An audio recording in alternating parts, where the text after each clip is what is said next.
Луѓето не се безбедни во институцијата која ја водите и никакви изговори не може да го оправдаат овој пропуст. Имајќи во предвид во погоре наведените факти, се надеваме дека судот ќе овозможи домашен притвор за луѓето чиј живот е загрозен и ќе се престане со дополнителните барања за притворање на пратеници. Да подсетиме, ова е веќе 8 барање за одземање на имунитет на пратеник. Сакаме да се обратиме и до Христијан Мицковски. Тој, како председател на ВМРО ДПМНЕ, треба да свати дека има поважни работи од тоа да биде сликан.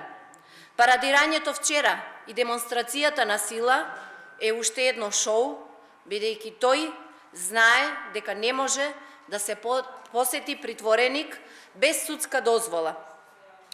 Христијан Мицковски не ги посети луѓето од настаните од 27 април, кои веќе втора година се во притвор и за нив досега не покажа никаква грижа и интерес. Непревземаната одговорност за сите важни одлуки за Македонија не може да се покрие со носење камери и драматични изјави. Конечно, треба да превземе конкретни чекори и преку разговор со сите политички партии да се изнајдат решенија за стабилизација на јонака кревкото општество. И за крај, премиерот има обврска да седне со сите политички чинители и помирувањето да стане реалност. Ви благодарам.